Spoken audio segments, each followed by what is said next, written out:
evening. It is now 6:08 on February 3rd, 2026. This is the regularly scheduled meeting of the Planning Board. The Planning Board is a 7-member board. Any special permit decision of this board requires a 2/3 vote. 2/3 of a 7-member board is 5. If only 5 members vote, the vote would have to be unanimous. Any decision on preliminary and definitive plans, approval not required, and proposed zoning amendments requires a majority vote of the full board. Any decision on scenic road permits require a majority of the quorum present. Any person giving testimony must state and spell their name and provide their street address for the record. All questions from the public should be directed through the chair. It's me. This meeting is live and streamed on Sandwich Community Television's website and on local channel 9. This meeting is being recorded and will be available on the SCTV website at www.sandwichtv.org tomorrow. According to town bylaw, meetings are audio recorded. If anyone intends to also record, would you kindly notify the chair at this time? Hearing no one, we will now stand for the Pledge of Allegiance. I pledge allegiance to the flag of the United States of America and to the republic for which it stands, one nation, under God, indivisible, with liberty and justice for all.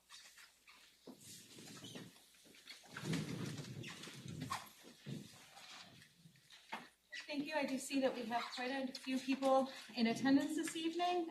Right now, the third item here is a public comment. So I'm going to open the matter up to the public for comment, which is what we do every first meeting of the month. Okay. Don't hear any matters for public comment. So we can move on to reviewing and approving of the minutes from January 6, 2026. Just like to ask members of the planning board if you had any comments or any edits that were needed for the minutes for January 6, 2026. Okay. I'll entertain a motion to approve the minutes. I'd like to make a motion to approve the minutes of the January 6, 2026 meeting. Second. All those in favor? Aye. Any opposed or abstention? Hearing none, we can move on to the next item. Submission of new plans. So I'll ask members of the public if there are any submissions of new plans this evening. Don't hear any at this time. Right? No, nothing else submitted? Yeah. And we will next move on to the next item, which is old business. I don't believe there's any old business at this time to discuss, so we can move on to new business. So first the first item under new business is 70 Country Club Road. This is a special permit amendment for the Ridge Club CC LLC. This is for the purpose of amending the special permit decision to reduce the buffer to the hog ponds from 200 feet to 50 feet. I am going to read the public hearing notice into the record at this time.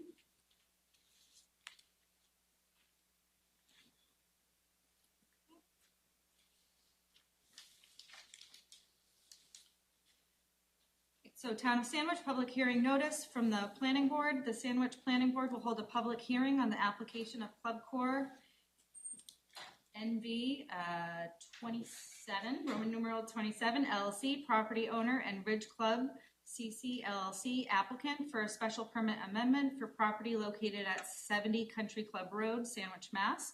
Assessors map 14 parcels 297 and 215.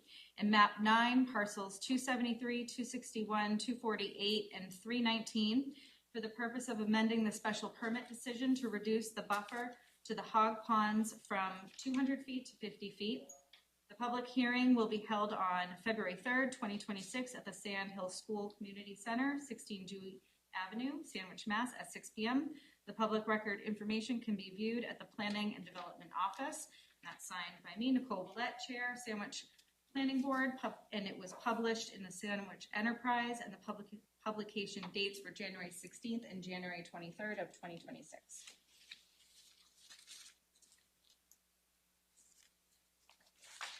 So at this time, I will ask for a motion to open the public hearing.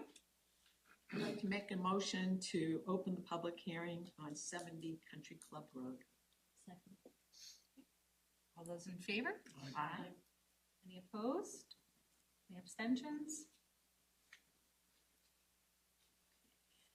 I'm going to read, then the matter is open. I'm going to read the comment memos into the record.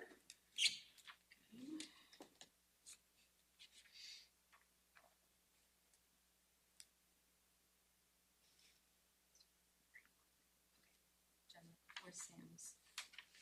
We can start with Jenna. Okay. So she's probably under Jenna. All right, so this was a memorandum addressed to the chairperson of the planning board. This was from Jenna Silva, Director of Natural Resources. It was dated January 12th, 2026. Should be 2026? Yep. I think she wrote 2025.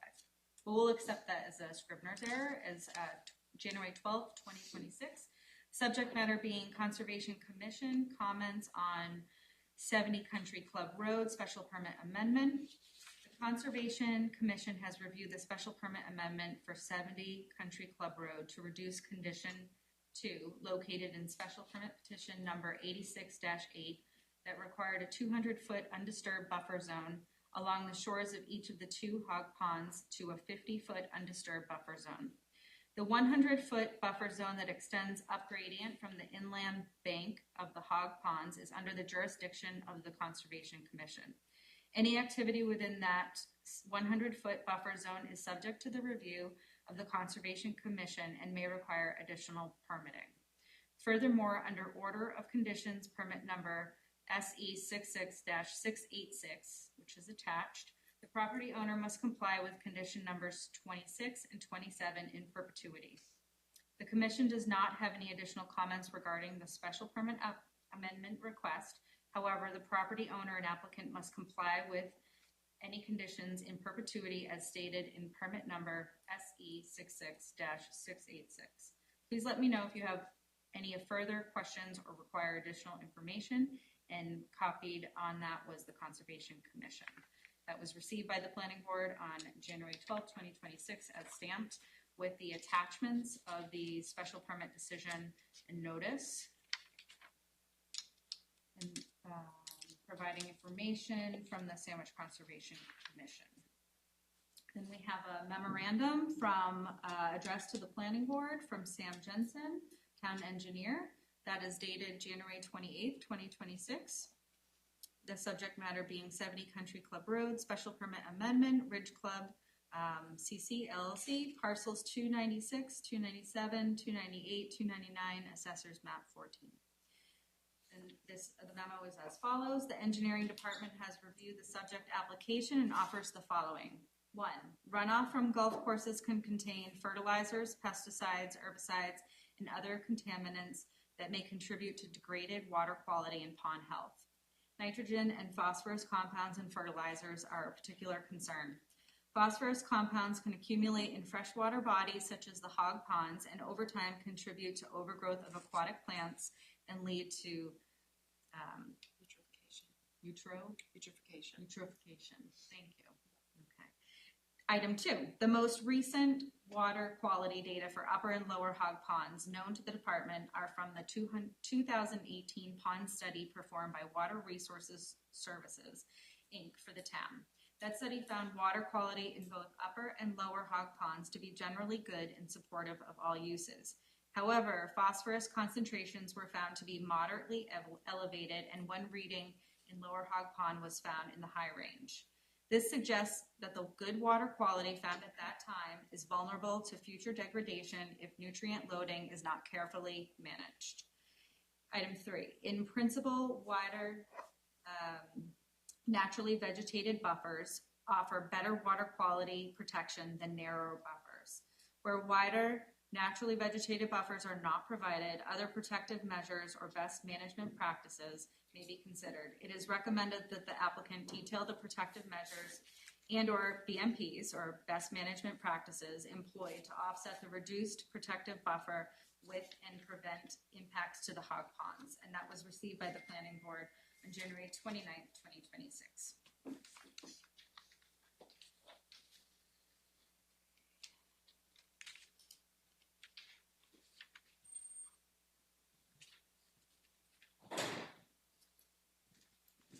At this time, I'm going to also acknowledge a public comment. Yeah. Okay. And that comment came from Eric Van Busker and John Carton, which was included in the board's meeting packet. I just ask the board members to acknowledge that you did receive and confirm that you read the correspondence. Yes. And I don't need to read it. Okay, great. And then also, in addition to the comments that were received, I'd just like to acknowledge that pictures were submitted by Eric Van Busker on February 2nd, 2026, and these were sent as an update to the board on February 2nd, 2026. And I just want to ask the board to acknowledge. Yes. Thank you. Yes. Okay. So at this time, I'll open the matter to Leanne, who can give us an overview. Does that work? Yep, absolutely. Great. So we were first notified of a potential violation in May, where one of the abutters noticed that there was some cutting down to the pond from a residential property, but through the ridge course land. So after that, the building department conservation agent went out and took a look, noticed that there was some cutting down to the pond. At the time, so you're going to have to bear with me on this one, because it's going to be a lot of history and it's going to be a little bit convoluted as we go through. But essentially, there was permission granted from the Ridge Club to the property owner to do some cutting. I believe it went far beyond what was requested and also far beyond what the administrative permit that Natural Resources had given, to be a little bit more egregious. So when we were going through that violation, we went back to the inception of all the permits, and then came across the finding made by the planning board that conditioned the original subdivision that said a 200-foot buffer was required for the hog ponds. So, from looking at aerials, we could clearly see that 200-foot buffer was not maintained throughout the project. That violation is old, but it still stands. The special permit runs with the land. We're still within statute of limitations for that. They still all apply. Going through the planning board minutes, so originally it went before the planning board for the cluster subdivision, including the open space. The open space was to be 200 feet undisturbed land. Then they went to the zoning board of appeals for the actual permit for the golf use itself and the construction of the golf course. Came back to the planning board to say that buffer was too large, that they weren't going to be able to construct the golf course and not disturb the buffer. So then there was an additional update that allowed during construction that the buffer be disturbed. The paperwork's a little patchy on what comes next. We're missing some minutes from the planning board files because this is late 80s, early 90s. There's even the minutes that are available. There's not that much detail as to what the discussion or intent was. But from reading it, our interpretation is that during construction of the golf course, it could be disturbed and that it was to be reestablished thereafter. Mm-hmm. So that was all under prior ownership, not the current owners of the Ridge course, but it's something that they are bound to given how special permits run with land and not owners. So we notified them of this in July, had a discussion about, that they could appeal our determination as to what we consider the interpretation back then. They could come for a special permit amendment, look at the buffer zone, see if they wanted to reduce something or work something out with the board, and that was ultimately where they decided to go. There is a very long history here. I'm just trying to give you the most high level of it because there's a lot of back and forth between the planning board, the conservation commission, natural heritage, and the zoning board of appeals. So I can get into any more information as you have questions that may arise through those processes, but there was a lot of hands and a lot of boards in this when it was originally permitted. But I think tonight what would be great is if we could just kind of get some, clear guidance on what we would want to see for pond protection going forward. It's hard to tell. We have aerial images, we have the GIS up here from what the engineering department was able to provide. We don't have any updated site plans to show the exact encroachments into the area. There are some areas that still have 150-foot buffers. There are areas that are down as low as 50, so it's sporadic. We haven't lost the full amount of buffers on both ponds. Some are pretty close to 200. So I think that should, be part of the board's deliberation tonight or future deliberation as to reducing it all to 50. And then, as you also may know, there is a 100-foot buffer zone under conservation, whereby there would need to be permits if that was encroached at any point. Say that last part again, there is a minimum 100-foot required? There's a minimum 100-foot, that's a state Wetlands Protection Act, but then also local wetlands bylaw that if you're any disturbance within the 100-foot buffer zone would require a permit. But there's already places that are disturbed. Yes, and there were permits through Natural Resources and Conservation throughout this time frame. It seems that they were unaware of the planning board's 200-foot So condition. they were allowed to do it because one board didn't know that it had been decided for the 200. Correct.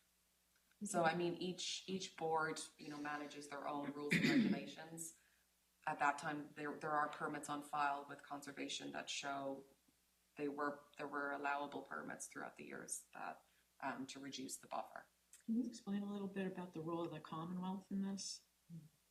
So it is a priority habitat. So it's just basically there's permits that have to be sought at the state level also because there's a rare species of plant in that area. So I had actually did that interactive map, and I did find, I'll pass it to the board. So there was estimated habitats of rare wildlife, and then there was also priority habitats of rare species. And it does look like there's area around the larger section of the Hog Pond, like of the two, the upper, is labeled as being a priority habitat of rare species. Didn't look like there was the designation around it for the other category, which is the estimated habitats of rare wildlife.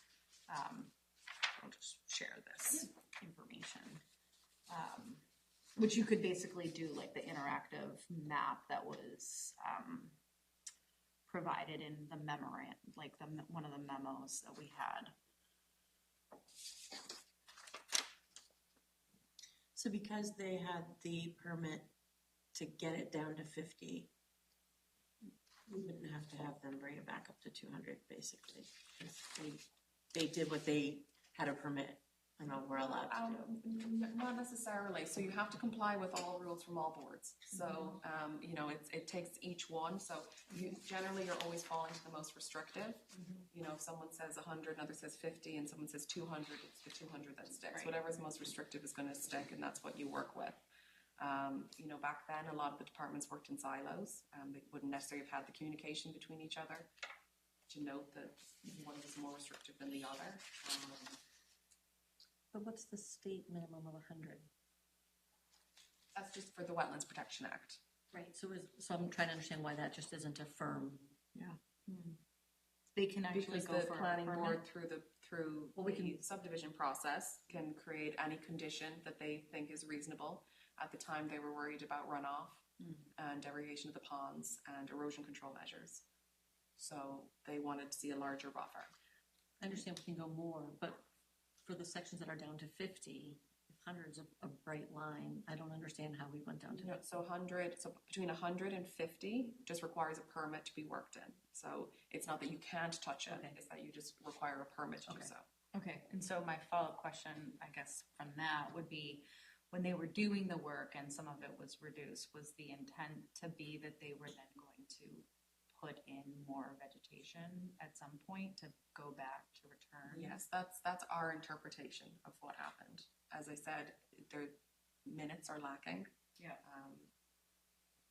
There's modifications to decisions that there are no minutes on, so we have no idea what the intent is. All we can garners from what we have. So I mean, it's really part of your discussion tonight is, you know, what was the original intent? How do we focus on pond quality while also, you know, the areas that went down to 50 feet are golf course, right? So I mean, you would essentially be losing one hole if you were to reestablish buffers, but there are some existing large buffers that are still intact. So that was one of my questions. So the golf course now is encroaching. It wasn't construction activities that were just never restored. The golf course itself is now encroached. And has been encroaching for 30 years. Yeah. When it was originally constructed, it encroached. So clear at some point, somebody had a different understanding of what that Yeah. restoration was to be. One of the conditions, so when they modified the permit before the planning board to allow for the undisturbed to be disturbed during construction and erosion controls to be put in place, there was a caveat that said each time they had to come back to the board and show their erosion control measures. I could find no permits that showed they ever came back to the planning board through the process of constructing the golf course To change the buffer. to change over, or to even just show what type of erosion controls were in They had place done. during construction. Yeah, there's no paperwork. Has the property owner proposed any solution? No, I think the solution that they were hoping for was to just reduce the buffer to 50 feet. But I mean, they're here tonight to speak to the application, both in person and on Zoom. But that's just a general overview of our findings and our interpretation as to what happened. Sam, did you, I mean, Yeah, your comments I heard to be just stating the concerns of the impact. Did you have any? Right, and my comments are focused mainly on runoff and water quality aspects and protecting hog ponds, and just pointing out that there is some recent data that has been acquired from the ponds that shows that they are in good health. It's worthwhile to protect that good health from, as I see it. And it may be a question of what management practices are in place. I'm not familiar with the lay of the land there and how runoff characteristics are, whether there is or is not direct runoff from any of the built structures to the ponds. I don't know. And it may be a fair question for the applicant. And then there's a follow-up of what management practices are in place. But you said the phosphorus was high? One of the readings was noted as being in the high range, is how it was presented in the table. Was that upper or lower front? What did I have in my memo there? I thought I might have said. Yeah, so I can just bring it up here. It looks like the most recent water quality data for upper and lower hog ponds known to the department are from 2018 from a study performed. That quality in both showed to be generally good and supportive of all uses. However, phosphorus concentrations were found to be moderately elevated, and one reading in Lower Hog Pond was found in the high range. So this suggests that they're vulnerable. You have anything you want to add, Sam, about that?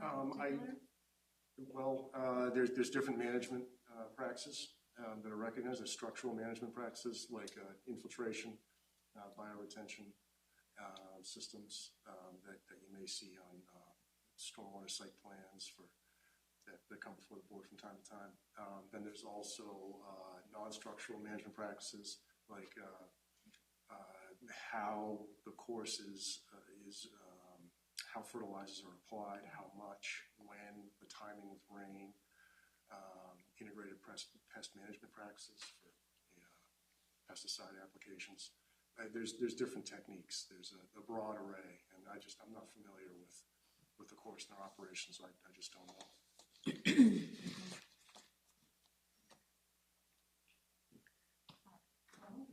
On that note, maybe we can open it up at this time. Let's see, to the applicant's representative. So is that, I believe that's Paul McAvoy? McAvoy. Yeah, McAvoy, thank you. And and maybe for Jesse Copeland? Amber Ingoff is up here Okay, wonderful. as general counsel for Invited Close. So, Madam Chairperson, members of the board, my name is Paul McAvoy, the general manager of the Ridge Club. I've been at the Ridge Club for about 3.5 years, and I'll let Amber jump in, but I believe, just from what I've heard from Leanne and from what you're saying, that there's an understanding that what has happened has gone back 40 years.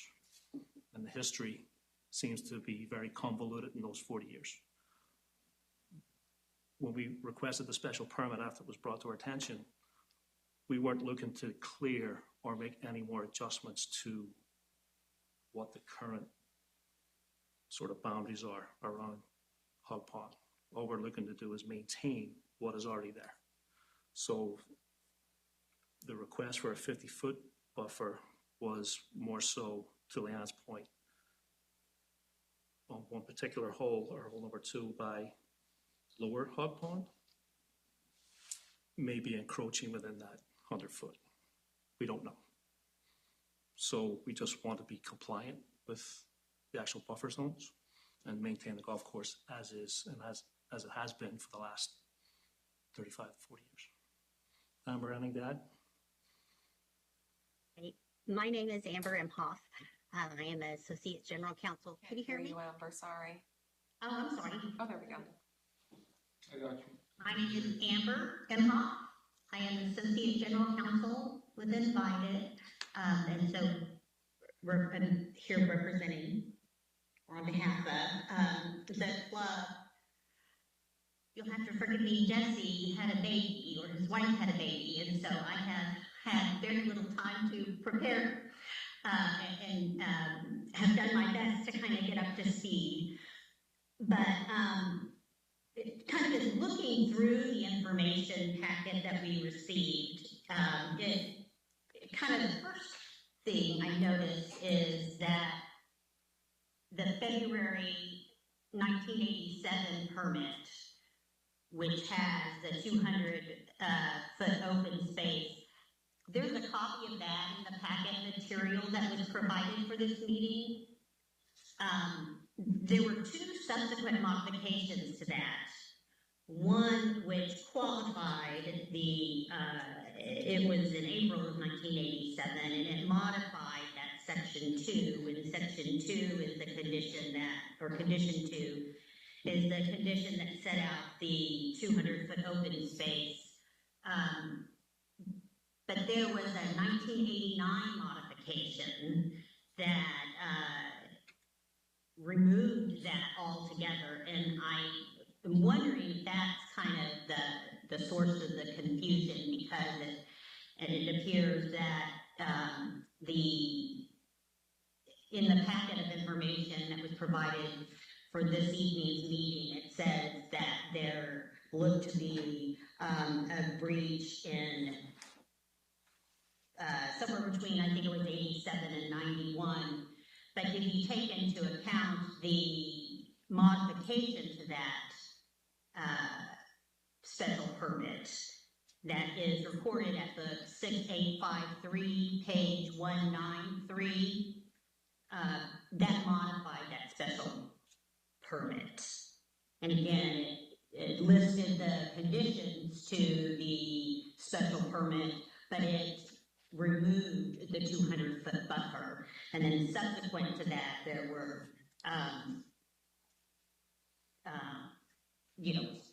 plans that were approved. And so I guess my initial thought is it looks like that 200-foot buffer is not actually part of the special permit.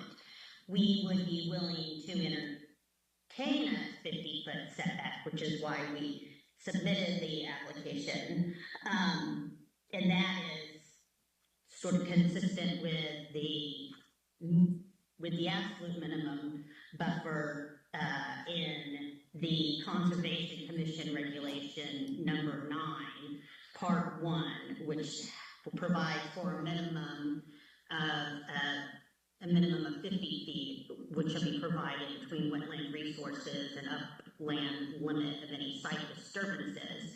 And it's recommended that the proposed structures within the buffer zone be located no closer than 20 feet from the landward edge of the buffer. And then it goes on, but that kind of gives you the reason that there's 50 feet is in there, although we certainly acknowledge that the commission has, governing or has, some purview over the entire 100-foot. But the stricter limitation is at 50, and that's why that is 50. I guess the thought is that we would memorialize, since there does seem to be so much confusion, to memorialize the arrangement that is currently in place and has been in place since the course was constructed, which was that at this time, in accordance with the plans that were both the special permit as modified and the plans that were approved by the planning board and then recorded in the real property records. We appreciate the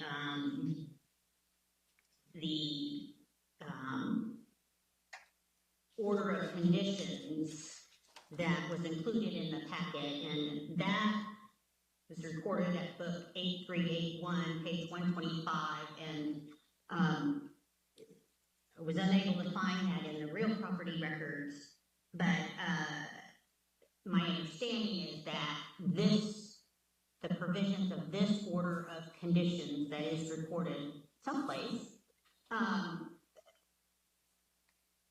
those are being complied with, and the only violation or potential violation being that which was approved by the Conservation Commission when the permit request was requested, and that being for vista pruning. We don't have, or I don't have, a copy of SE 66-686 in its entirety. It's missing whatever the conditions are prior to 1 through 20, and then I don't know if there's anything after 31, and we'll certainly request and seek a copy of that, because we absolutely want to make sure we're doing what we're supposed to do. So I don't know if, and again, I'm kind of jumping into this a little late, but I don't know if we want to, and if this is proper and how you do this, if we table the amendment request, but I did want to give a little bit of background, and I wanted to make sure that all of the modifications, including the modification, the 1989 modification that was reported at book 6853, page 193, is taken into review, which again, that removes that 200-foot buffer, and it restates all of the conditions, and in place of the 200-foot buffer, it reads, all work in the area abutting the two hog ponds will require erosion control measures be taken to protect the water quality of the ponds prior to and during construction, and those measures should be approved by the planning board prior to the commencement of any construction. So I apologize, I don't know. We could move forward with a consideration of the 50-foot setback, and again, that was provided because that is, we acknowledge that is a firmer requirement as set out in the Sandwich Conservation Commission regulations. But it is our understanding and our belief that except for the vista clearing that was again, approved by the Conservation Commission, that we are in compliance with and continue to comply with. The recorded order of conditions, but if it kind of brings everything to some closure, and it helps to put in place something, an actual number to modify that permit to set out a stated buffer zone of a certain number of feet, and that's what this submission would do. I think to reiterate kind of what it was saying earlier is we're not looking to clear. We want to maintain what is already established and keep the golf course operating as it is. The request isn't so that we get permission and we go clear a bunch of trees and brush. That is not the intention behind this. We just want to make sure that we are within the regulations set forth. Well, as a follow-up with that, John, do you mind just muting, because we're getting a lot of feedback through the Zoom? Sorry, thank you. And if you need me to talk to any of those points, I'm happy to. yes, yes, I would like to talk about those points, but I do have a question.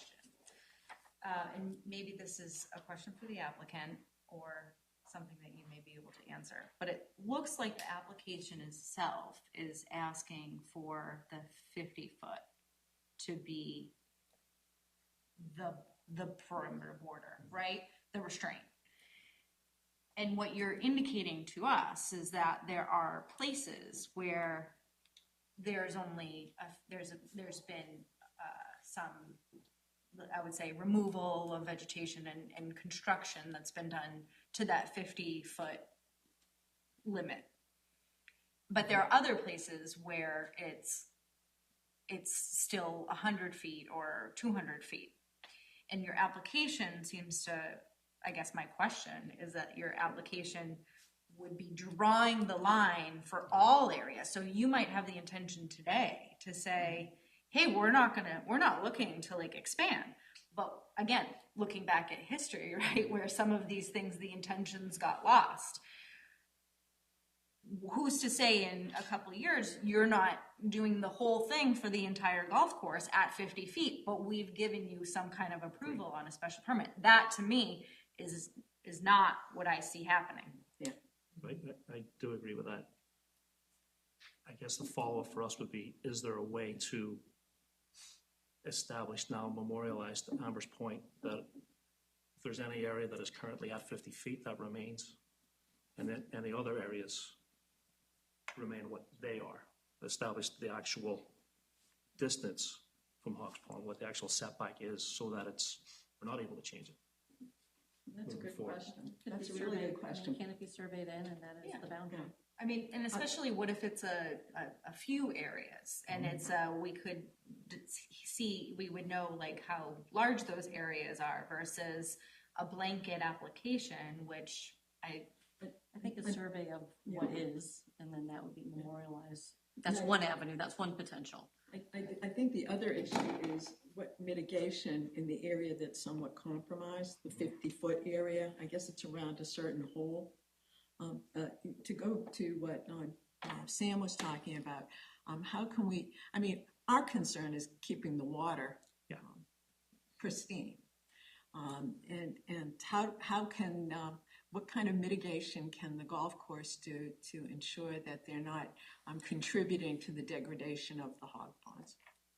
Well, I know when the superintendent is treating the grass with herbicides, that it's an environmental friendly product that he's using, we can get the certifications for that.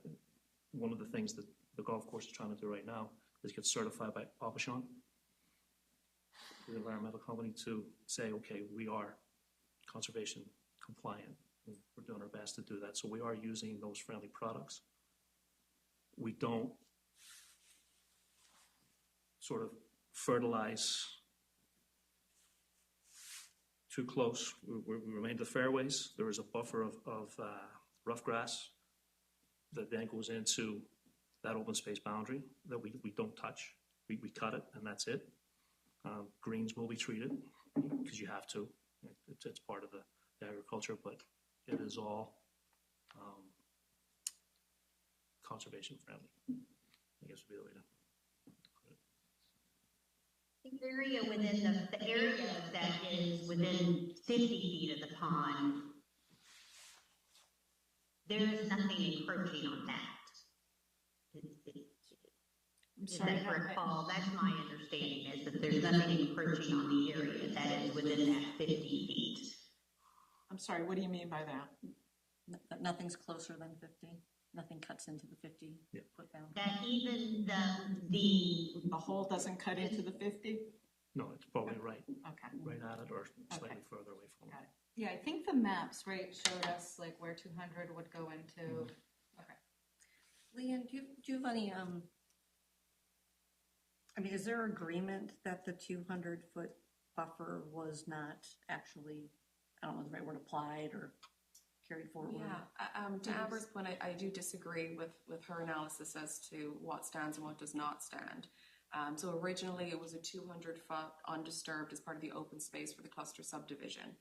Then they went to the Zoning Board of Appeals to discuss the construction of the golf course, realized that it was going to be too tight to be able to construct the golf course and not stage within the buffer zone. Went back for the board for a permit modification, and if you read the modification and number 2, it's very specific to prior to and during construction, erosion control measures will be set up, and that must be brought before the planning board for approval. It's talking about a time frame. It doesn't erode the original special permit that was approved. They all run with the land. It should have been expressed within that permit that that one was removed or that did not apply. So that is our interpretation of it. That was explained in my memo. So this would never just be tabled at this point. That's the town's interpretation. If they wish to dispute that, they would withdraw this application, request a zoning letter from the building commissioner. He would write his interpretation, and then that would be appealed to the Zoning Board of Appeals. Is that the 1989 she's referring to? Correct. Okay. Yeah, I was surprised that we didn't see like maybe a narrative, and I did hear from that Amber said that she sort of came on this a little bit late to the game later than as she wanted. Would it be typical that we would receive some kind of information of what she's presenting today? I did request a narrative from Jesse Copeland, who was the original attorney that I've been working with that done the submission. He did question why we would look for that, and it didn't appear to be in the submission guidelines. It is within our zoning bylaws. It states, a site plan that would show clearing and cutting. In essence of a new site plan, I offered that a narrative. I explained that maybe you would want to reference the special criteria for the zoning bylaws as to how you would comply with those, what the plan was moving forward. Would it be maintained through fencing? How would we ensure that the buffer remains intact this time around? Just those general questions. Those are in my memo also, just the types of information we were looking for. But clearly there was, a baby born in the middle of it, so that was probably why we didn't receive the information. I just want to make some notes and make sure that I have it clear. Amber, could I just ask you? You had made a couple of references. You had said specifically that you were referring to 1987. There was a section 2, I believe, and then there was a subsequent 1989 modification that you were referencing some language. Could you just give that to me? Sure, the recording information. I have it right here, Amber. Okay. It's right in the front page of the memo. So you'll see the first 1987. It was actually modified several times, but the only time it referenced that condition number 2 was the 1989 condition, which then changed it to all work required.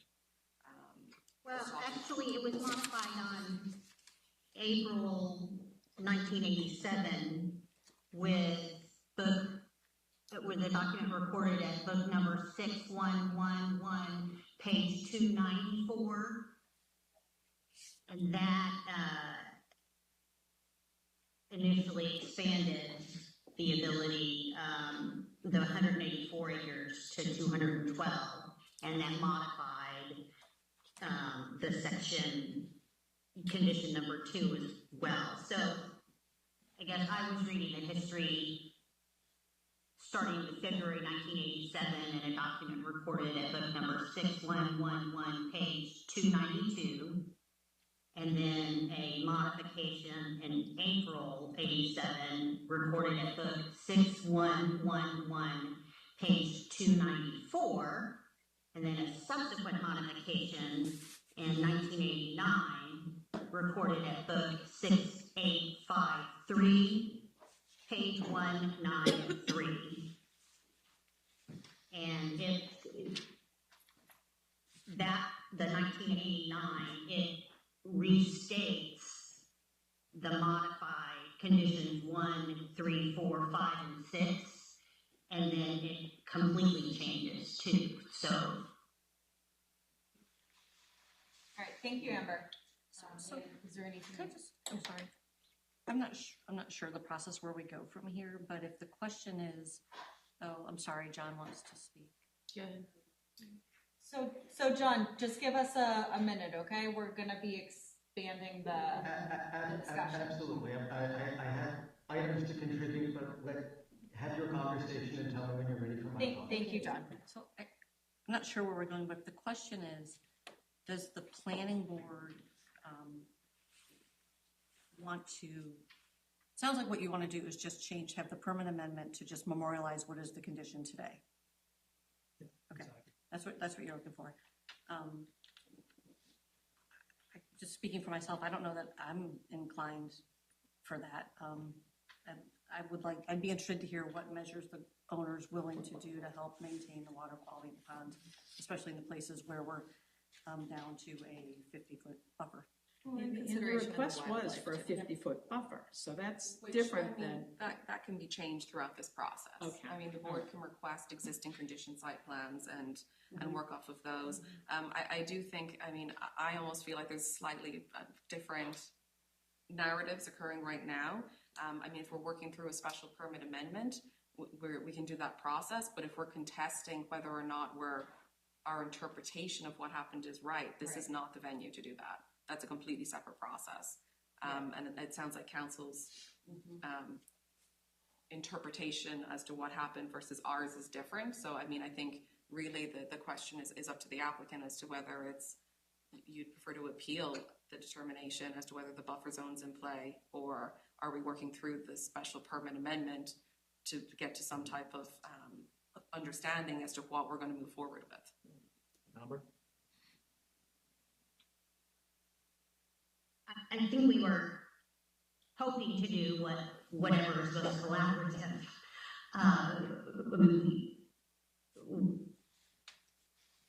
So I don't know if those run simultaneously, parallel tracks, to kind of preserve a right through an appeal process, or if that's how we're supposed to state that that's a starting position, or I think that it started with the special permit application being, it would just be easier and less contentious to just everybody agree to what we should do going forward. But I think we're open to either or both, and I apologize, I'm not sure what the correct procedure would be here either, but I mean, it just goes back to what your intent is. I mean, if you believe the 200-foot buffer is in play, then you're asking for a reduction. If you don't believe it's in play, you're in front of the wrong board, and you would be appealing our staff's interpretation through the building commissioner to the zoning board of appeals. So they wouldn't happen concurrently. You know, if you want to move forward tonight, then you would be accepting that the 200-foot buffer is in fact in play, and that you would then move forward with a reduction or some type of plan and mitigation, and we would go through that process. So it's just, I mean, it's as the applicant, those are your options. Those were explained to Jesse back in September. At that time, he didn't contest the process. just so you know that we did communicate options. But it really is up to you all as to where you want to move forward with this. Yeah, I think that was the thought was that it would be probably easiest for everybody if we just agreed to what things are, to where things are now, and we amended, and that was, I think the thought process behind submitting an application to amend is that it would be, given the passage of time, and that it would be best just to put something in place today, and we all agree that this is what is allowed. If we move forward with the application, I guess my question is, does that then, in case the application is to modify it from whatever it is to what we're asking for, is not approved, does that mean we are deemed to have, or that we do waive the right to appeal? No, it won't affect your rights to appeal. You can still appeal. Because that is, I mean, truly our preference is to do something that works for everybody. We're not intending to make any changes to that area of the course, to expand anything, to, sometimes, I really think it just sounds like we're trying to be a good neighbor and assumed that when somebody got the permit and the permission from the Conservation Commission that everything was okay, and so maybe that's the no good deed goes unpunished, but just so we're not intending, as Paul said, we're not intending to make any changes, we're not requesting any changes, we want to maintain the course as it has been for the last several decades, and if we move forward, I guess, on this application, would there be an opportunity for, I guess, as the planning board then tell us, we don't accept this, but come back to us with a different proposal, or just provide the additional information that you've requested? Yeah, so Amber, I think that's it. And Leanne can kind of just maybe bring us to a little bit of a headway, a point of where we're going with this. But yeah, absolutely. So You want to make sure John gets to speak. Yeah. I mean, we still have public comment to go. Absolutely, yes. But no, so typically, I mean, if information is lacking, or they would want to see something from the superintendent to show your best management practices, if you want to see, if you want to talk about fencing to maintain existing buffers, if you want to talk about, the existing site conditions and getting those on a plan, I mean, those are all things that then would have to go to an additional meeting. So the public hearing would remain open. We would just, however long you would need, we would vote to continue it until that time and date certain, and continue the process before we'd render any decision. And then just in terms of your appeal rights, I mean, the board can, if it was ever to get to a denial, they can deny without prejudice, which means you can appeal or resubmit. We've never taken away anyone's rights to appeal a decision.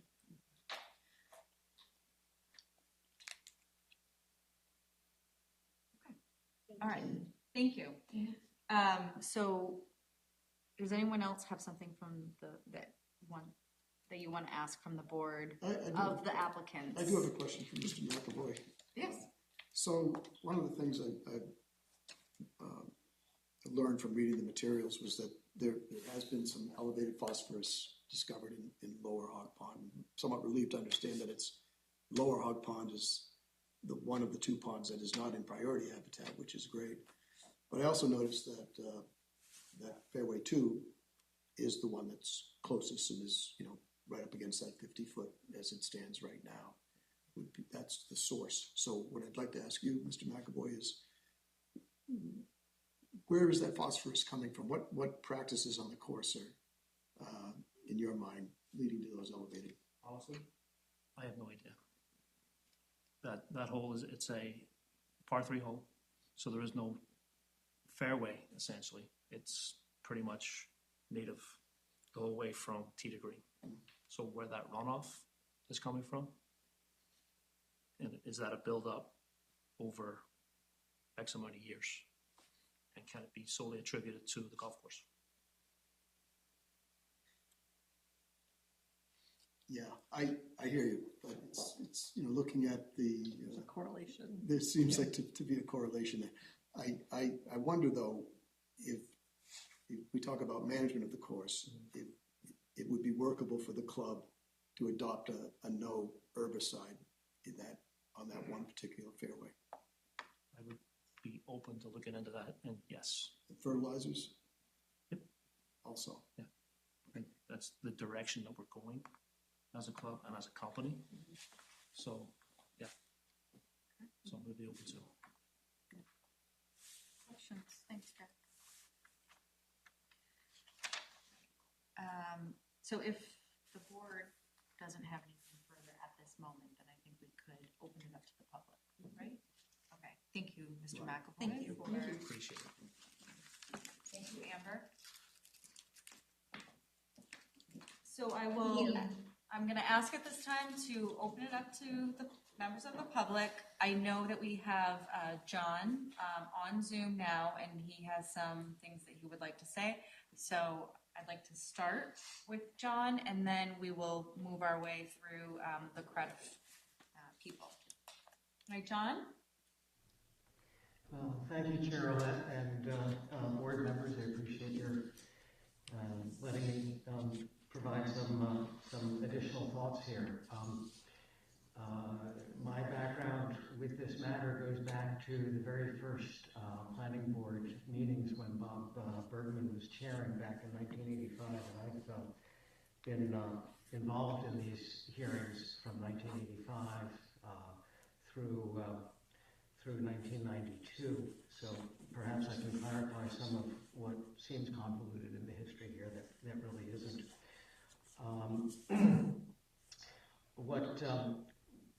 There seems to be confusion about 100 foot and 200 foot, and let me just start by saying that the Massachusetts General Law 131, Section 40, talks about a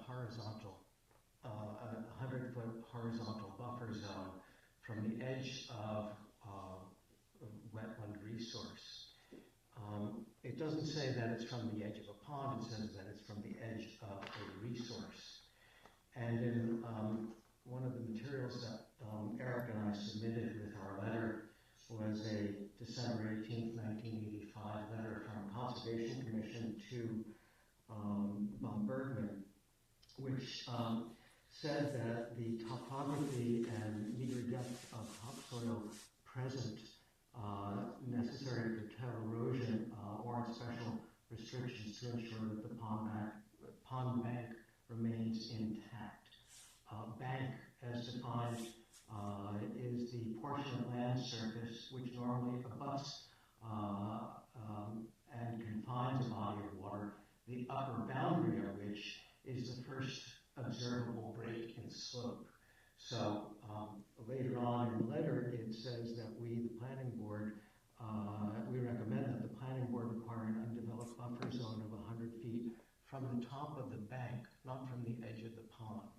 And that's where the 200 feet came in. And it stems from what's written in MGL 131. So hopefully that clarifies a little of the confusion why it was a 200-foot buffer, a total buffer that was put in place in the planning board permit.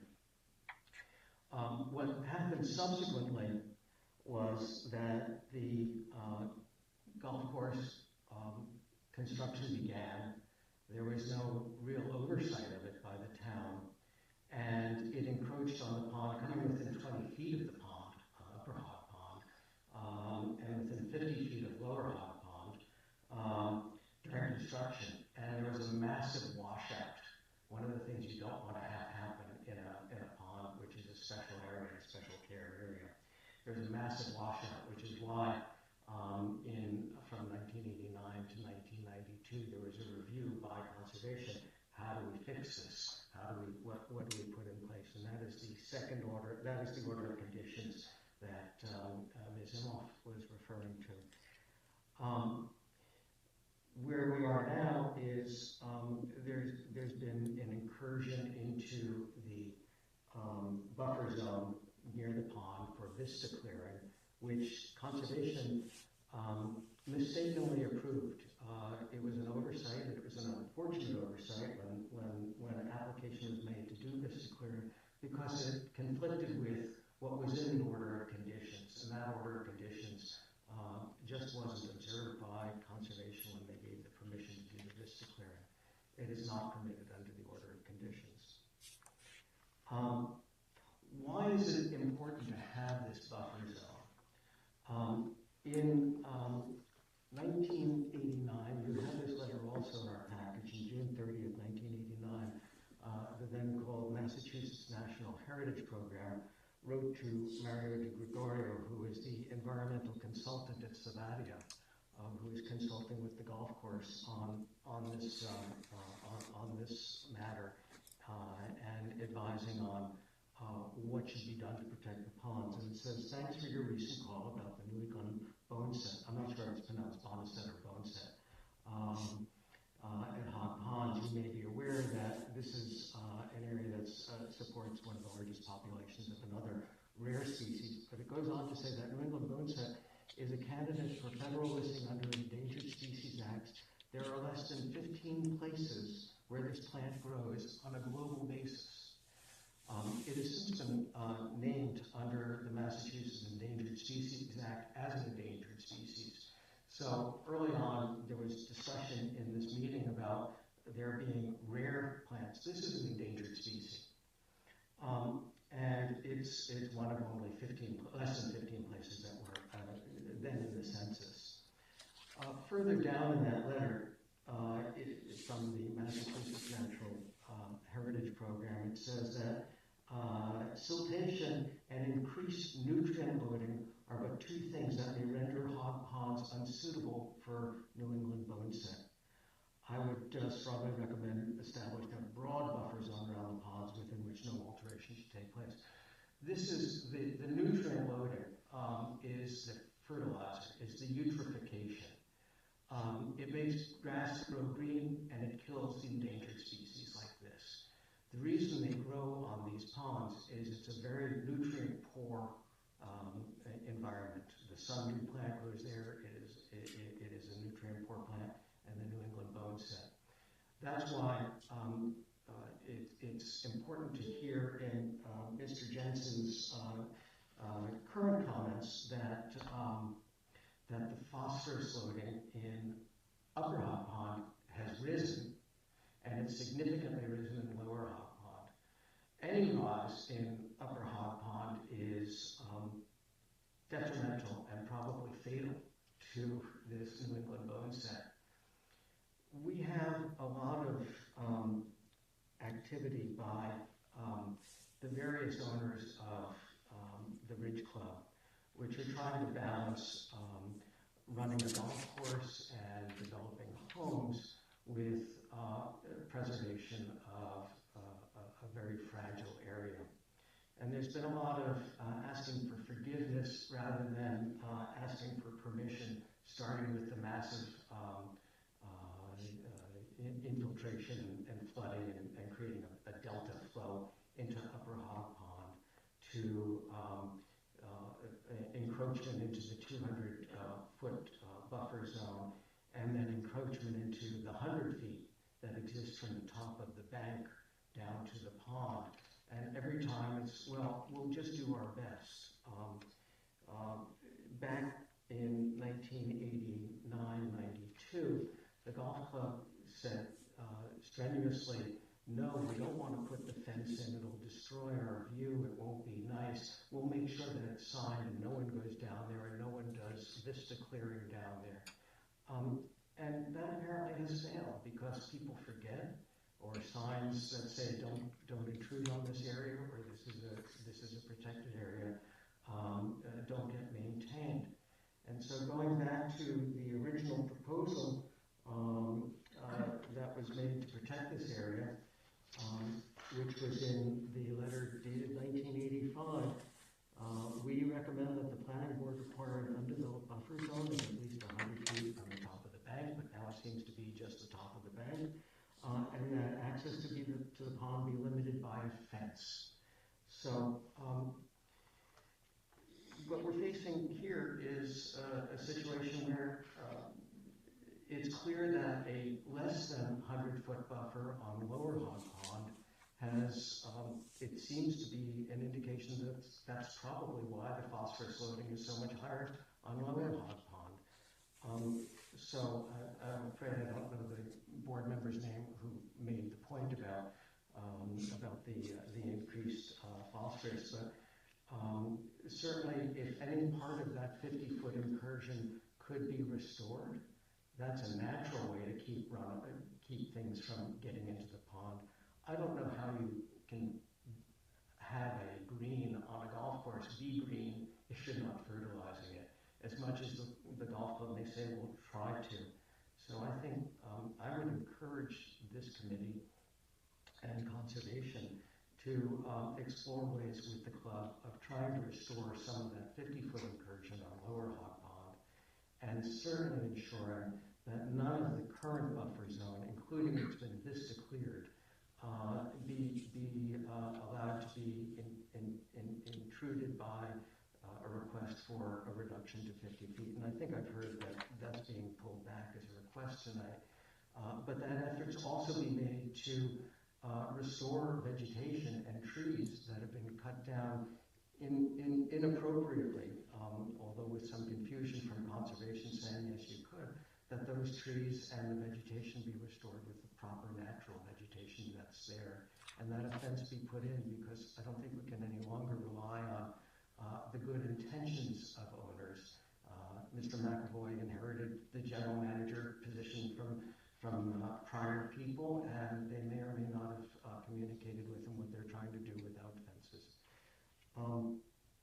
I don't want to ramble on too much here, but to the extent that any of the history is confusing, I kind of feel like the old man here who's been to it all, but if I can provide any clarification for what's not, Leanne has done a wonderful job of trying to interpret the tea leaves that are left from the records here, and I think by and large she's done a great job of doing that. So why don't I pause, because I don't think you want to hear my voice all night long, but I'm happy to have questions from you if you have questions. Thank you, John. Does anyone have any questions for John at this time?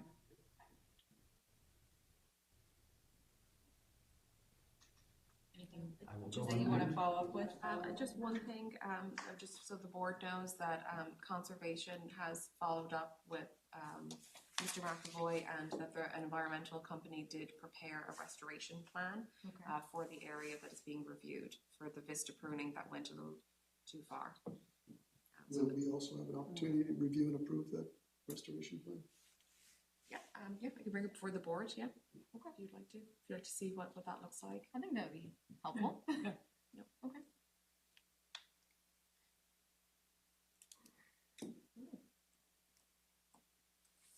So I'd like to see if there's anyone else here in attendance that wishes to be heard on this matter from the public. Okay, just come on up. You're going to state your name and your address, and you can give us some feedback or questions. Hi, I'm Mike Raftery. I live at 16 Hunters Trail. What was your last name? Sorry? Raftery. Raftery. Okay, thank you. I just have a question regarding from the letter I received from the town that there's going to be clearing. I know they said that they're not going to be doing any clearing of any more land, but my property abuts parcel 14, map 14, parcel 215. I wonder if they were doing any clearing on the east side of that property where my property abuts the golf course.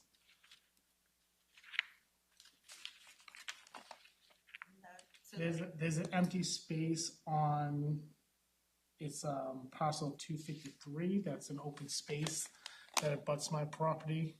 I'm just concerned if they go clear any more of those trees that abuts me.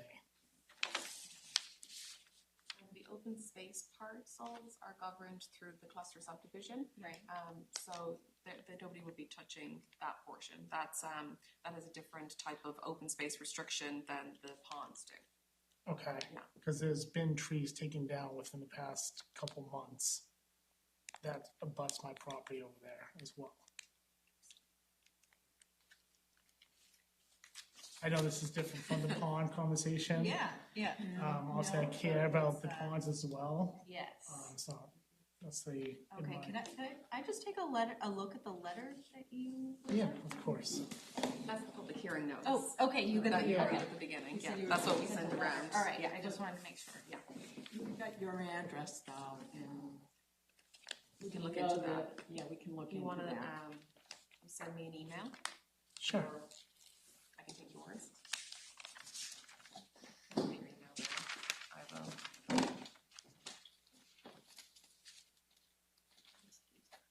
I can follow up with you All on my that. information down. Just your email, I'll send you an email in the morning. Yep.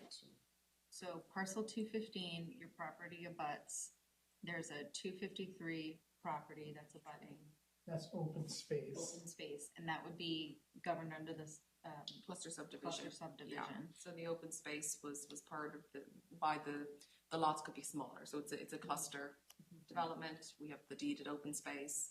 But not It's not pertinent to necessarily, this. yes, referenced under this permit, because it wouldn't necessarily have proximity to the I pond. just mentioned it, that's why Sure. I came here today. Oh, absolutely, Yeah, yeah, oh, we're happy you did. yes, Um, thank you. Like I said, I mean, I know it's not really necessarily close to the hog ponds.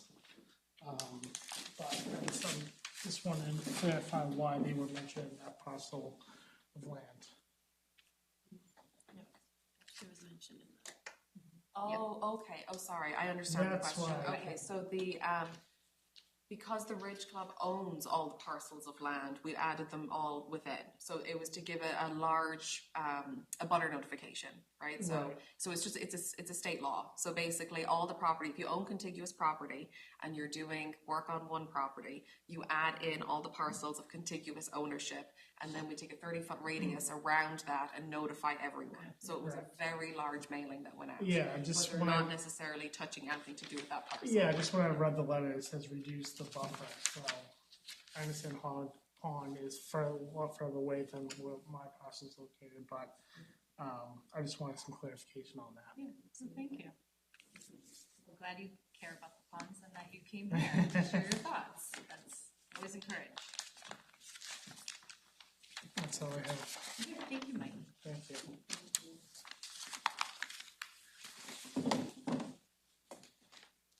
Leanne's gonna send you an email. Anyone else would like to be heard? Yes? Yes?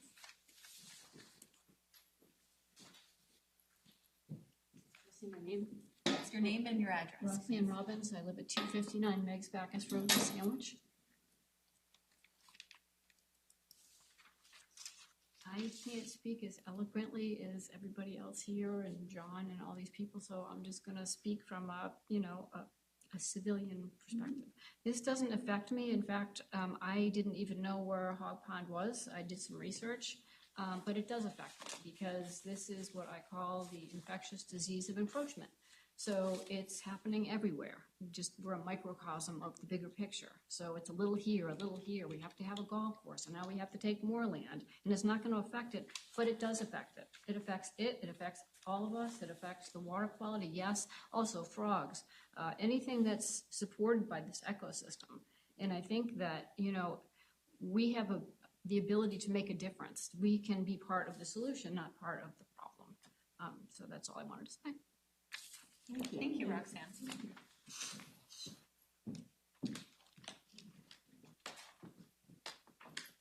Anyone else? Anyone? And no further discussion at this time, but yeah. May I ask a question? Yeah, absolutely. So most of our discussion has been about the fact that the current state of the golf course has been there for decades, and now we're just trying to figure out how to resolve this issue. So the vista clearing, is that a separate issue that's being handled through a separate path, or how do these two go together? Not necessarily. So, yeah, Conservation has taken the lead on it because they were the ones that originally issued the permit for vista clearing, vista pruning. It went outside the scope of what was of the permit that they were given. It went onto the Ridge Club's property, but it was not the Ridge Club that actually did the vista pruning, but as the property owner, they're held liable for that. So the restoration plan has come from them and their environmental scientists, and conservation works through that process. For the zoning process that we were working through was to come back for a special permit amendment was basically where it ended up of reducing the buffer, which may or may not then affect what happened with the vista. But we can look at the restoration order as part of this hearing and give our comments on the restoration order. And I mean, we can satisfy both at the same time. We don't have to speak of them differently. It was still a violation under what we had, which was kind of our original conversation in July, was that you are in violation from May, but you're also in violation from 1989.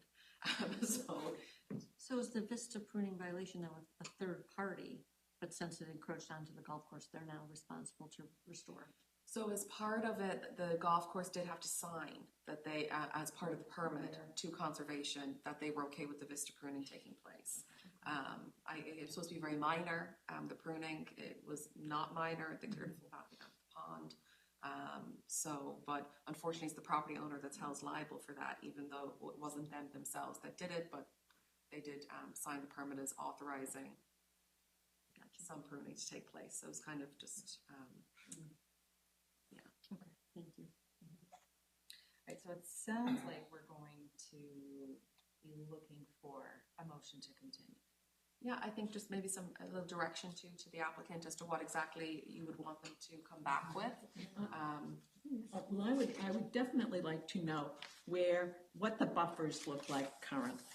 Yeah, I wanna What's 50, what's 100, what's 200, so if that requires a survey, so be it. The other thing I'm very interested in is what the management practices are, and I'd like those reviewed by Sam, and so we have a better understanding of what kind of mitigation is being done to ensure that the practices are not contributing to a problem at the ponds. Anyone else? Well, and also once we have the survey done,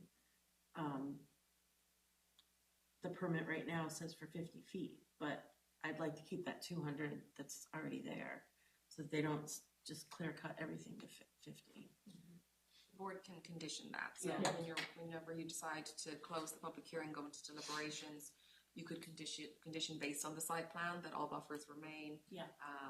They have to come back for permission if there was any more activity within those buffers. And we can verbalize it too within the decision. So we would be able to rectify that through the process. It also, I know John mentioned this fencing. Do we have any more detail on that? What the town was looking for back then? I believe it was in the Conservation Commission permits in the order of conditions that required fencing. I don't think it was under the planning board, but it is something that you can have a discussion with the applicant about. It isn't an unreasonable condition if you wanted to see some fencing. But was it something that was agreed upon back in the day? It was part of the order of conditions. So it was agreed upon through conservation? Yeah, looks like. Okay. Commission recognized the concerns. In addition, a people-proof fence was proposed to address persistent foot traffic right through the vegetated buffer zone on the upper bank. So I would like the applicant to at least look at that part of it, the fencing, but I feel like it's a little premature because I don't have a good sense of what the problem looks like in totality. I have a suggestion also. For me to consider any sort of lenience on the 100, giving back, allowing the 50-foot, the incursion right up to the 50-foot for the second fairway, I'd like the club to consider or put forth a proposal to expand the buffer where it's appropriate, so that a wider buffer can be provided elsewhere on the site. To sort of counteract or balance what's been taken. Yeah.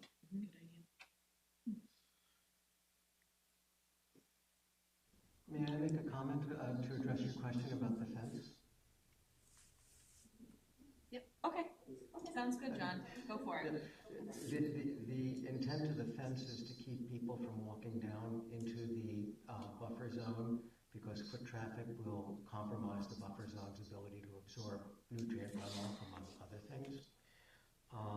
And there's no policing of who goes down there and who doesn't go down there.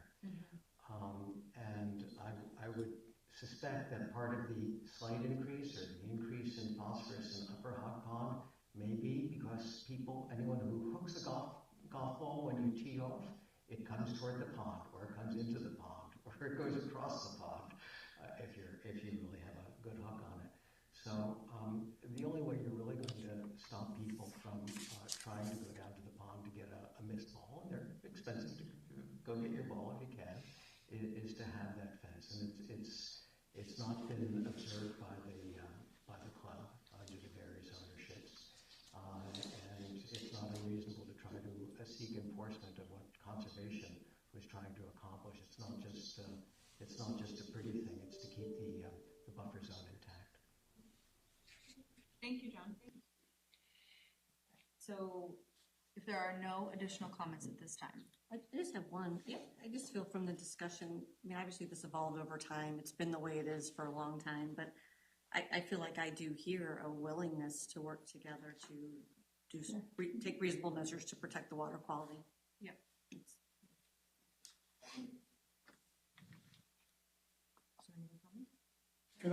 I'd like to make a comment. We can read. Oh, yes, yeah, you're not close. Oh, yeah, you're fine. Yep, come right up. Please just state your name and your address, please. My name is Craig Campbell. I live at 81 Reflection Drive. I live in the Ridge Club. I'm a member of the club. I play golf. I've hit plenty of balls, John, off to the left. But I would really encourage anyone to understand it's impossible to go down towards the hog pond. The rough, and then you get into basically the overgrowth. And as often as I'd love to go down there, it's impossible. It's just so overgrown. And there is a fence down there. If you were to observe that site, there is a fence that is probably 10 feet away from the edge of the pond. It looks like it's very old. It's been there probably for 40 years, 50 years. And so I think the intention was to put a fence there so people couldn't go down to that site, but it's impossible to get down there now. So that's all I have to say. I just wanted to make a comment on that. How close can you get? I've tried one time, and I came out and ruined a $50 golf shirt because it's loaded with briars. And the other thing, and I'm not a rules guy, but there is a strict rule that if your ball does go out of bounds, you have to play it so that your swing doesn't impact any of the foliage. So, and every member adheres to that. So I think the members do respect the boundaries that are along that fairway. And then related to number 2, again, I'm not a scientist. I have no idea why the phosphorus, but as Paul said, it's a par 3. The only thing that would get fertilized on that hole, which is, I guess, trying to understand lower from upper, but I think it's the lower, is the fact that the green. So, because there's no fairway to fertilize. It's like Paul said, it's sand traps and overgrowth.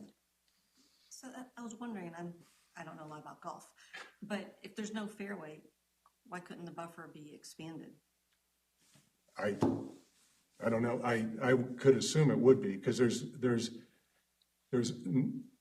you've got to be a really bad golfer to hit your ball out of bounds. I mean, it's a par 3, so there's no one really ever going down towards the lake there. And as far as fertilization, there's no fertilization taking place, so I'm sure the buffer could be set back. Possibility. Yep. Okay. All right, Thank thank you. you. Thank you. Thank you, Craig. You're welcome. Thank you. Helpful.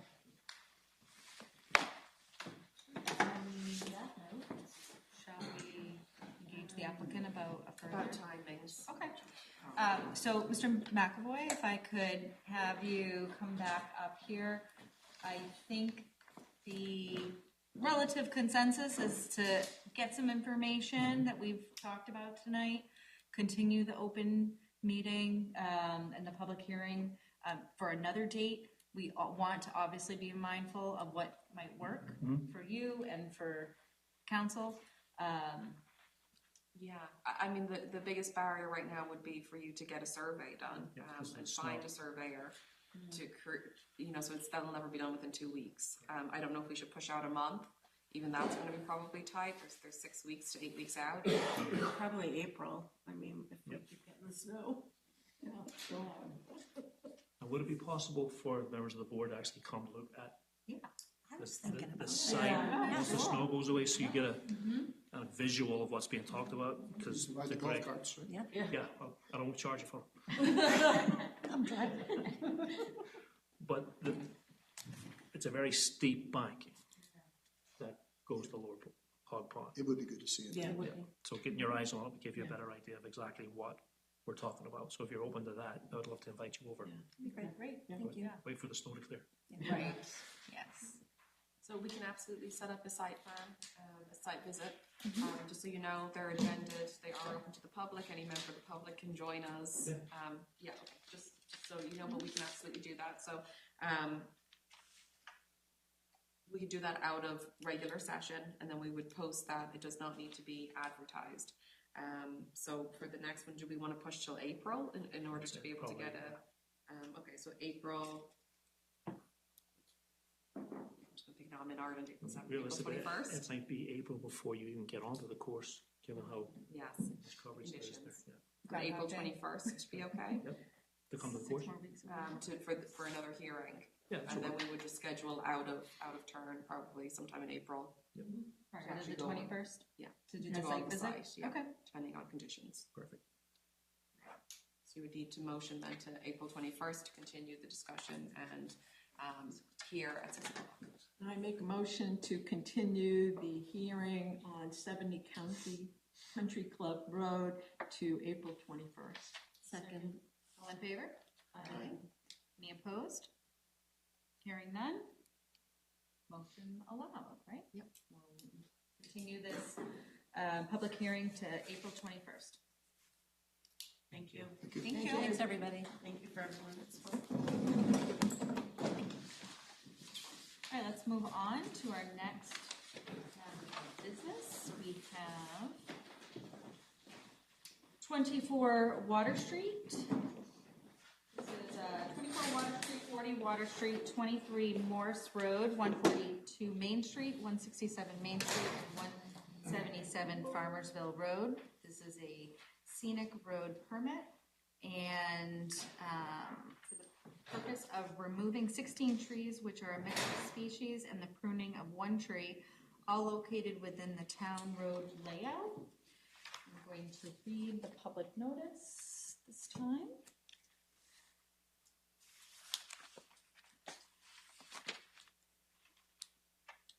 So, Town of Sandwich, public hearing notice from the planning board in accordance with MGL Chapter 40, Section 15C, the Scenic Road Act. The Sandwich Planning Board and the Sandwich Tree Warden will hold a joint public hearing on a request for the removal of 16 trees, which are a mix of species, and the pruning of 1 tree, all located within the town road layout. 24 Water Street, 40 Water Street, 23 Morse Road, 142 Main Street, 167 Main Street, and 177 Farmersville Road. The trees to be removed and the tree to be pruned will be marked for public review. The Town of Sandwich is the applicant and property owner. The public hearing will be held on February 3rd, 2026 at the Sand Hill School Community Center, 16 Dewey Avenue, Sandwich, Mass. at 6 p.m. The public record information can be viewed at the Planning and Development Office, signed by the Chair, Sandwich Planning Board, published in the Sandwich Enterprise, Publication dates are January 16th and January 23rd of 2026.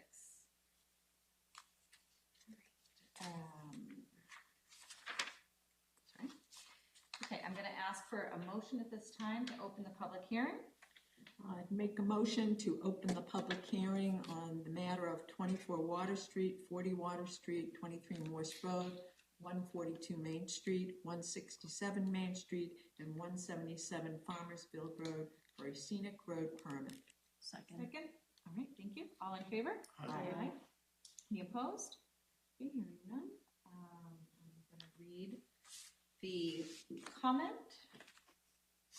into the record from Jenna Silva, addressed to Maureen McCabe.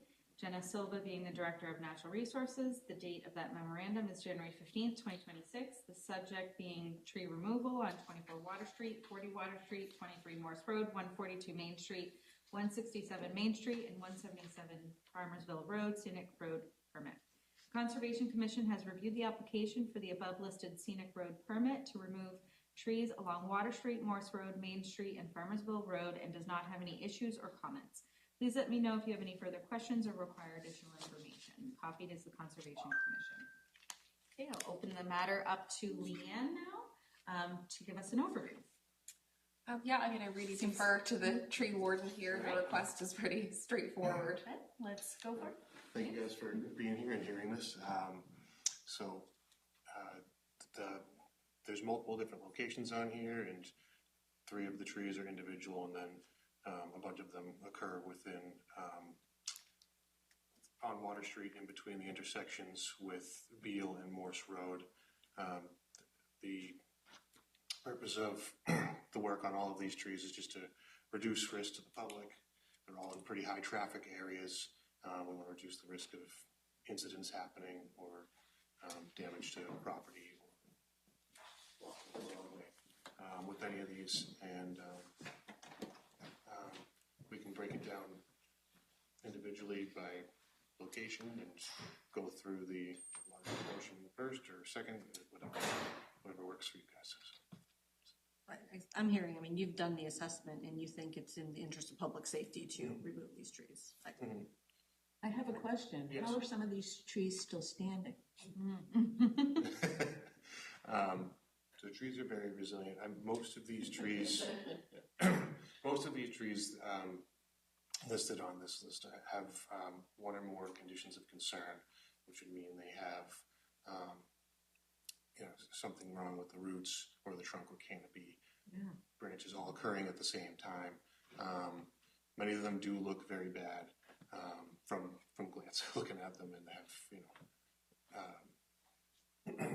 reason for concern, obviously.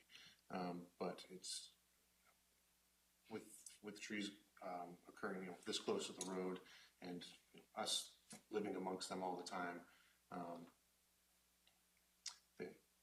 we have to take into concern, even though these trees are all still alive, that the multiple parts could fail at different times, and before the tree is completely falls or dies completely, we could see multiple incidents occur within that time.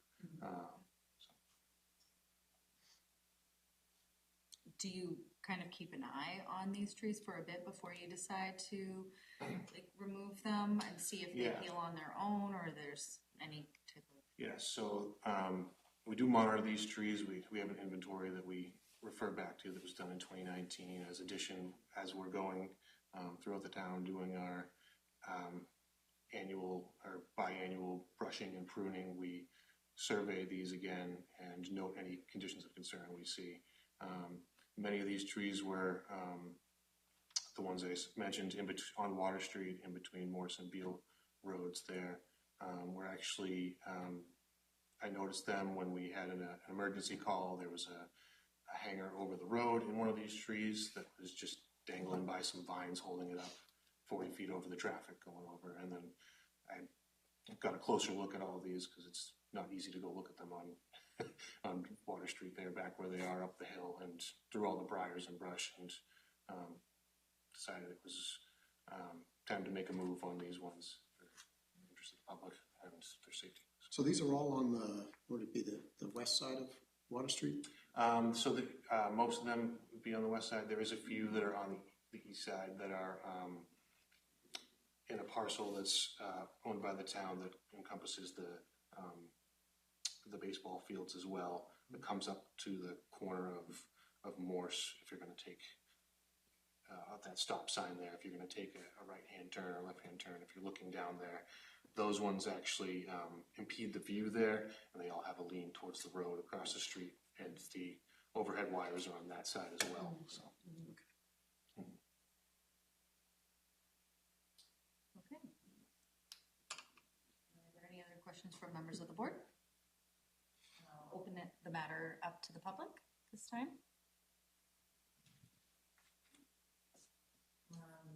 Since there's no further discussion, I'll ask for. Oh. Is there a motion to close the public hearing? I make a motion to close the public hearing. Second. All in favor? Aye. And we can deliberate now, right? Do we need? Yep, so we have a draft decision, if you'd like me to start it. Yeah, that would be great. Okay. So for procedural history, on January 12, 2026, an application for a scenic road permit was filed for the purpose of removing 16 trees of mixed species and the pruning of one 29-inch DBH American elm, which are located within the town layout on the properties located at 24 Water Street, 40 Water Street, 23 Morse Road, 142 Main Street, 167 Main Street, and 177 Farmersville Road. The application was accompanied by photos of the subject trees. After proper notice was given, the public hearing was opened on February 3rd, 2026 and closed on February 3rd, 2026. The board reviewed the application, all the materials submitted prior to the close of the public hearing, and the board received and gave due consideration to testimony given at the public hearing. The following members attended the public hearing: Nicole, Anne, Jean, John, and Julie. The board makes the following findings: a request to remove 16 trees of mixed species and the pruning of one 29-inch DBH American elm, which are located within the town layout on the property located at 24 Water Street, 40 Water Street, 23 Morse Road, 142 Main Street, 167 Main Street, and 177 Farmersville Road. The applicant states that 3 trees pose a safety hazard to them as they pull out of their driveway. The applicant states that 5 trees on the same side of the driveway are dead and caught up in the cable lines. That's not that. No, that's okay. I don't know what that an is. old one. Okay. Yeah. Okay, leave that part. Any findings would you like to Well, I mean, it sounds like what we heard tonight is that the testimony shows that that they are in fact Compromise. right Yeah. and hazard. A hazard to the public. And then we could also include that the trees are on right there under town of Sandwich property. say compromised?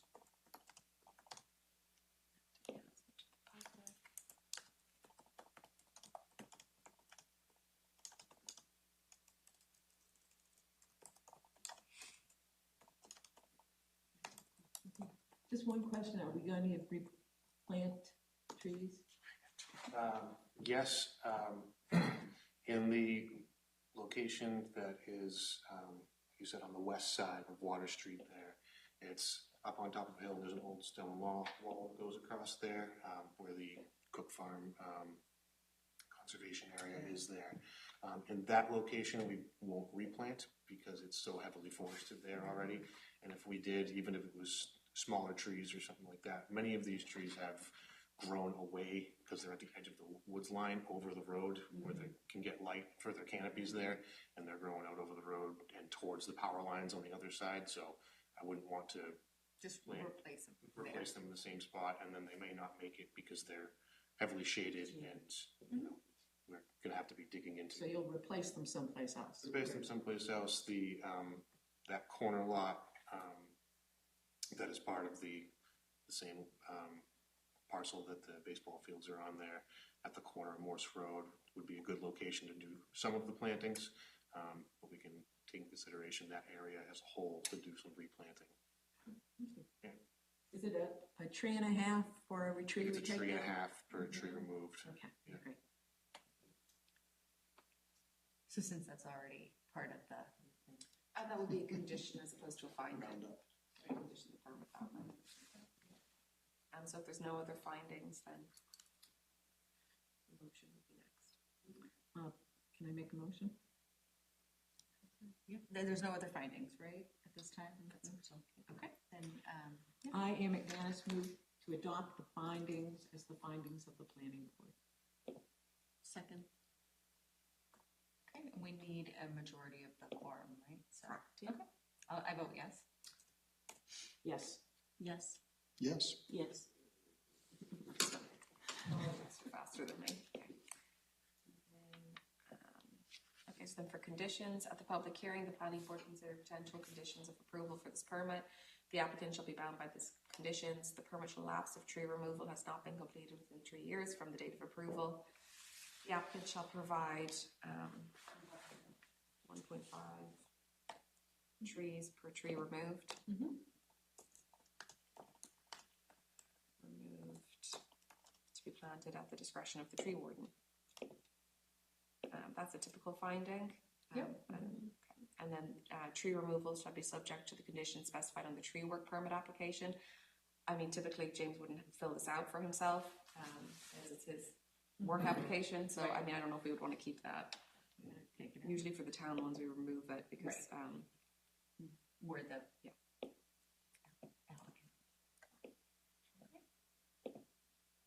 Would you like any additional conditions or? anyone? No. I, Ann McManus, move to impose the above conditions of approval upon any approval of the permit. I'll second. I'll vote yes. Yes. Yes. Yes. Yes. Okay, oh yes. And then it is the approval of the permit. Motion to either approve or deny. I, Ann McManus, move that the board approve the scenic road application for the above described tree removal. I second. And I vote yes. Yes. Yes. Yes. Yes. I will I'm trying to be clean as this fast up. as you can. Signature tomorrow. Yes. Thank you. Thank you. Thanks. Thank you. Thanks, Leanne. Thank you. All right, we're making some headway, and luckily, we can, I believe that the next item on the agenda is a letter to Mass DOT, which was to defer to Jen. If she's not here, we can. Yeah, you know, I can just give a little, Jennifer requested this item. Okay. Just basically, there's an intersection in town, that is state controlled where she feels a safety sign should be put there. It has a high crash volume. You know, in her absence, I don't feel comfortable discussing her exact needs of what she was hoping for. So, you know, it is appropriate if the board ever wants to take up a matter such as this to write a letter to the state agency. Of course they can. But in her absence, you know, I think we should defer it to an upcoming agenda. Okay. Okay. All right, and now we can move on to other matters of board discussion. So we have a potential planning board member. Yes. Richard Sylvia. Okay, great. And Leanne, do you want to introduce? Sure, yeah. So I can kind of do both at the same That'd be great. time. We have 2 interested planning board members. We have 1 open seat. It is February. So papers are actually pulled next month for election also. Right. But I think it's a great opportunity to meet potential new members. You know, there's a couple of you are also up this year and would have to seek re-election next March, and we don't know the intent of whether everyone wants to rerun or not rerun, so there potentially could be 2 open seats, depending on everyone. So it's just good to make introductions. Sure. You know, this is a very long meeting for your first one. Yeah, They it is. typically aren't this long. I didn't get to introduce you, but also Adam Peterson is here as the other. She tells everyone now. Oh, yeah. Well, Just tonight was yes, long. tonight was particularly long for the planning board. But yeah, so usually for this process, we invite potential candidates in, have a conversation with the board on their interests, and I've spoken with both interested parties, just to explain when the planning board meets, what the roles and regulations are that govern the board. So at this point, I mean, entertain the conversation. I don't know, we might be a little bit late in the process to recommend someone to the select board, because their next open agenda is March. Same time frame as pulling papers, so it might be just a question of, you know, running for election next month to see if you're interested in joining the board. So just for logistics, if the select board were to hear about approving, right, someone in particular, then they would essentially also, they also could, you know, pull papers and be part of the election, and then they would start in May, right, or June? So they, how it works is there's an unexpired term currently left from Jeff Picard. Right. So it would be someone filling that unexpired term until May 1st. Okay. So it would only be until, so the select board appoints, then it takes about a 2-week process to get sworn in, get your appointment letter, get sworn in, and then you would start on the board, pull papers simultaneously to run, and then your term would be up in May, at the beginning of May. So it's just a very short turnaround. We typically do it if it's, you know, when they originally reached out in the beginning of January, it seemed much more feasible, but then the board had no business before them for several meetings, so. It kind Still, of it is a nice opportunity to meet these guys and see what their backgrounds are, that sort of thing. Absolutely. Yeah. Yeah. Do you want? So, yeah, sure. Do you want to come up to the table? Come to the Just table, introduce but- yourself Yeah. and go from there. Leanne, I met you, obviously.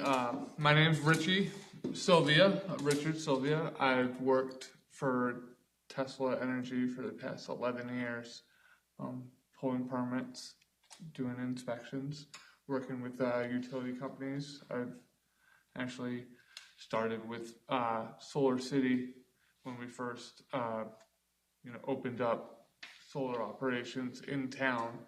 We weren't really doing anything particularly good. We actually got us to, got us to 100% install to inspection ratio for the quarter in Tesla, and I was working for New Hampshire and Vermont Green Mountain Power, doing inspections up there. And basically the reason I want to be a part of the planning board is because I live in Sandwich. I've been here for about 10 years. I have a 16-year-old son. He's actually very good friends with Adam's daughter there.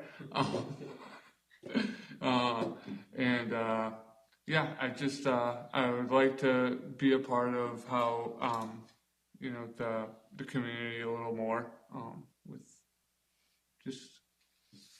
So Richard, one of the things that we've gotten into here, I'm a fairly new member myself. I only got elected last year, right? And so, but one of the things that's been most interesting to me is we do see the solar projects, and there's a lot of public interest, and people are curious about, Yeah, and a big part of what I've been a part of is the energy storage projects. Okay. So it's a big part of the building department, the fire department. There's all kinds of different regulations for residential and commercial energy storage, and I kind of took the ball and that happened in 2000 and I believe 2020.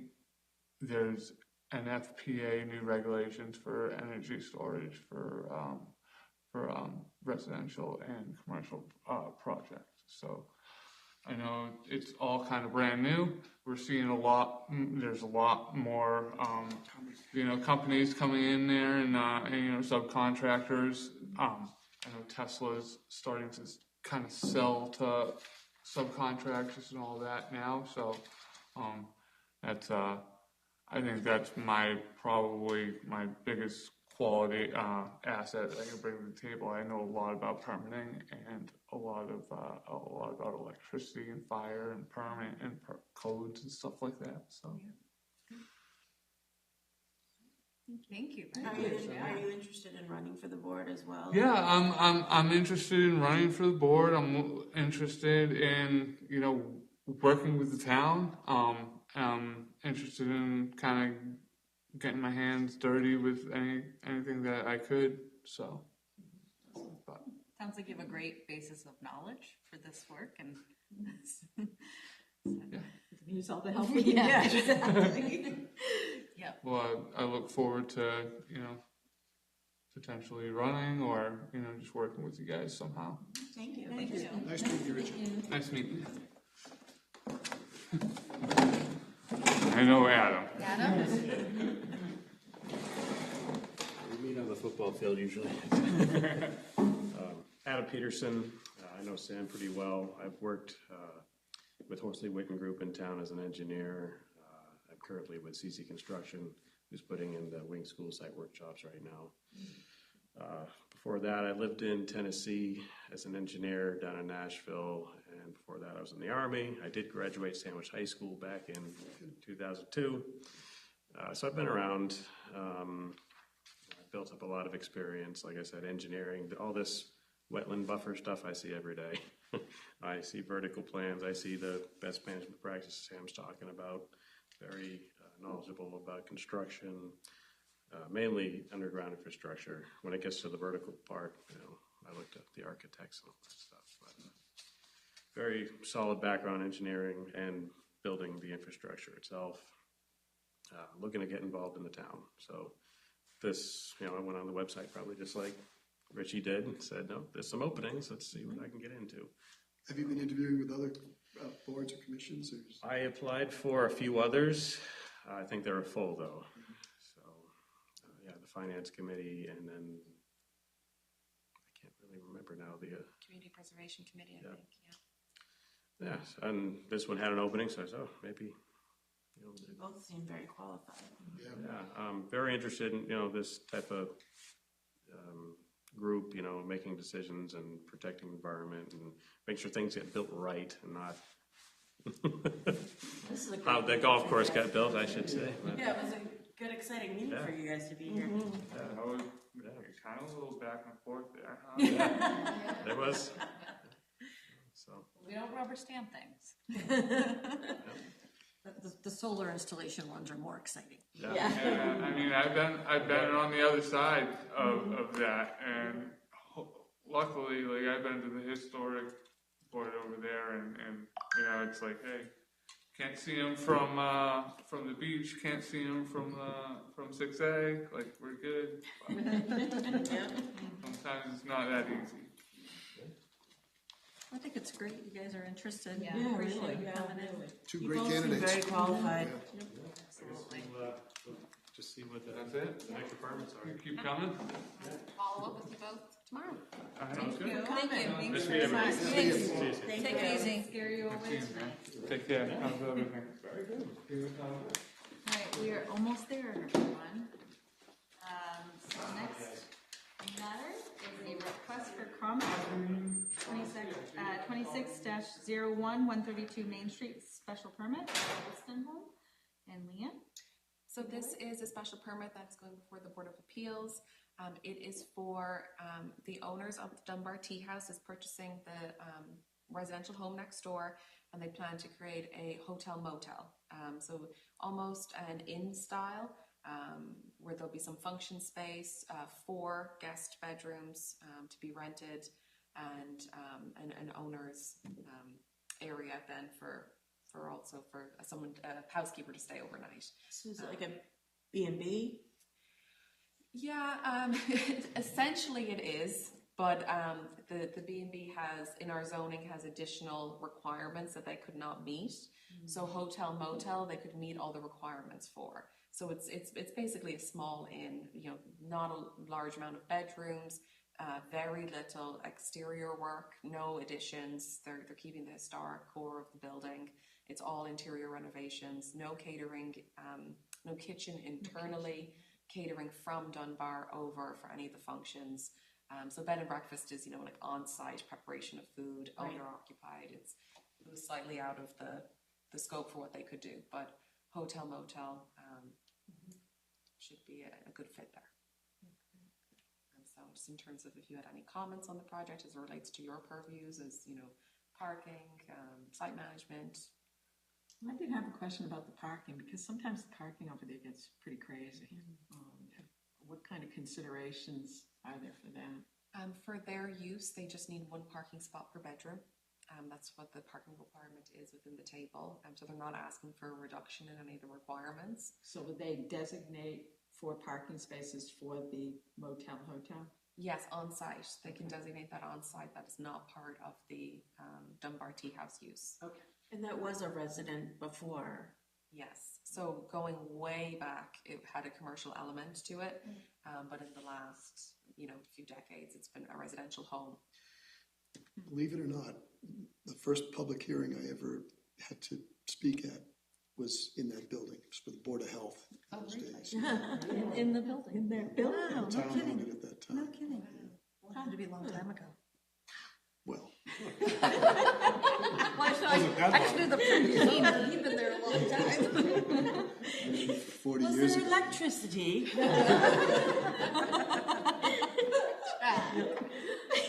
So just curious, so they're gutting it and taking out the kitchen, putting in 4 rooms with No, 4 so it's a 4-bedroom house. with ensuite bathrooms? Currently has 4 bedrooms, Must and have a then they're just kitchen. adding the ensuite bathrooms. So it does look like there is a kitchen.